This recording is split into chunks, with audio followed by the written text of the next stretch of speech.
Hi, I'm Professor Jimmy. This is the video series of Critical Thinking in the Age of Social Media. And today I want to talk about an extremely important topic within the area of critical thinking, and that is the use of language. As we're going to learn in other video series and in the book, we're going to talk about verbal corruption. And basically that just refers to how language is far from a perfect vehicle in which to communicate our thoughts and ideas, but it's basically the only thing we have. So how can we best use language in our everyday life and our everyday argumentation, everyday conversations? The first idea is ambiguous language versus concrete language.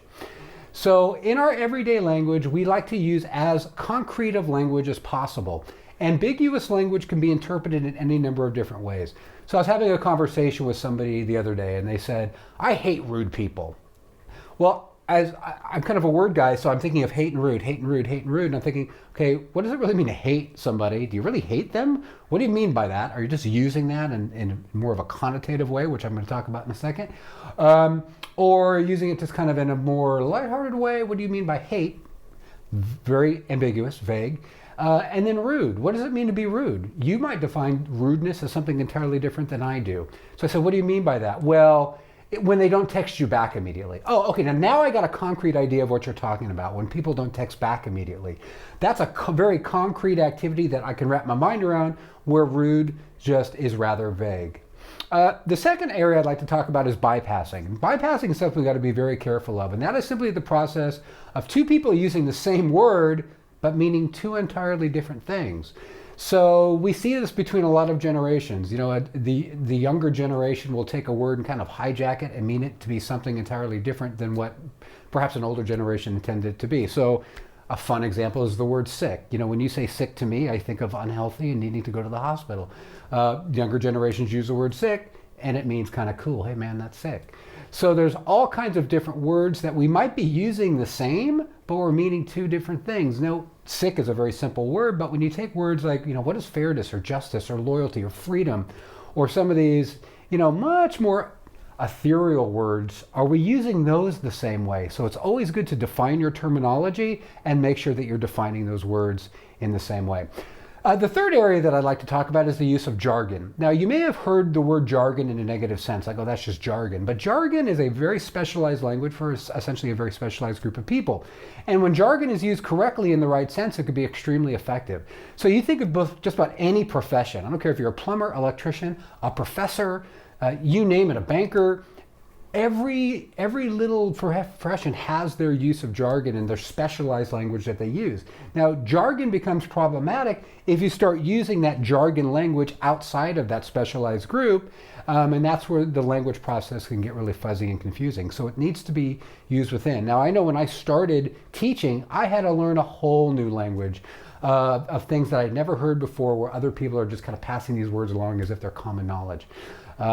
So the use of jargon. The next area I want to talk about is connotative versus denotative language.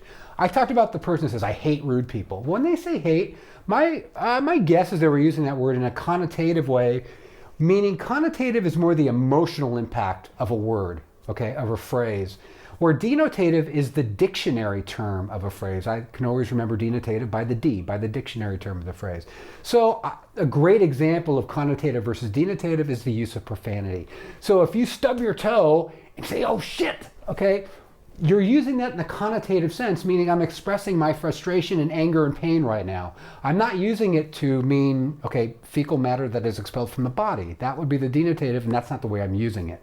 So in argumentation, we like to steer clear of connotative language.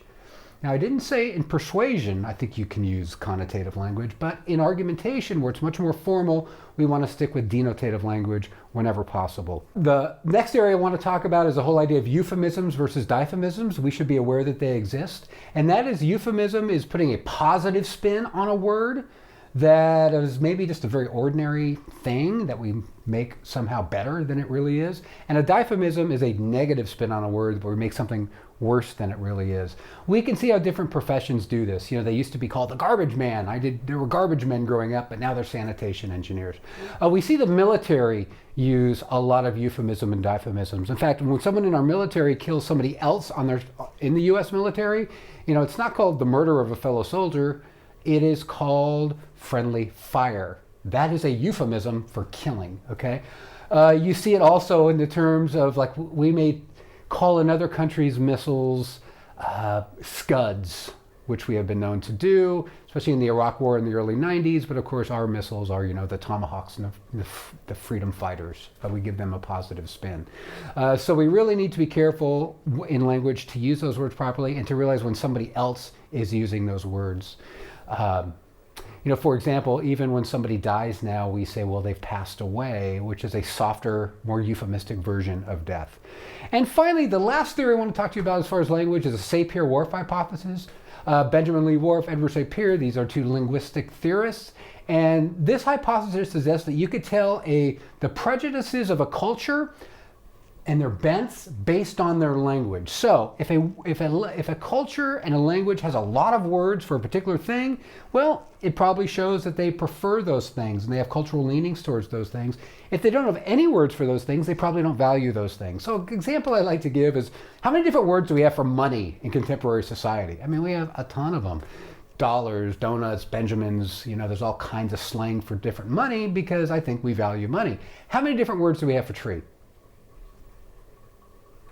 Tree. That's about it.